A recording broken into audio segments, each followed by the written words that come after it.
Well, next week, early November, President Trump is in Asia. Big trip there. It is Japan and South Korea and China, Vietnam.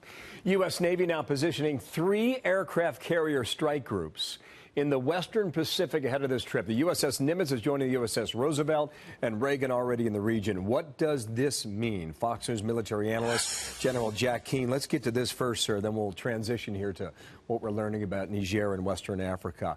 3 carrier groups now. What do you read into that as a military man?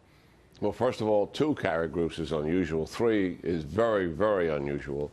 And it certainly is, even with a presidential visit, we don't normally do something like that. But I think it doesn't mean that we're going to go to war.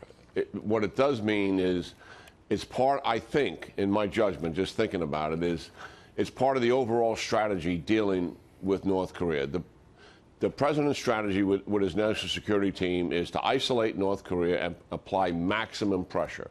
And to do that, they said, we're putting the military option back on the table, and then their main effort is to use diplomacy to cut off all trade with North Korea, with countries, 20-plus countries, and that's happening.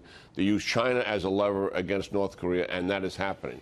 And also to keep convincing them that the military option is not rhetoric as it was during the Obama administration, that it is absolutely a real, serious option that the United States will pursue. Yeah. So I look at it as part of the deterrence that the military option is credible, etc. It doesn't mean that in the next 2 or 3 weeks we're going to start some kind of military action against North Korea. As you know, Mattis is running the show on so many of these matters here now, and this is quite a message.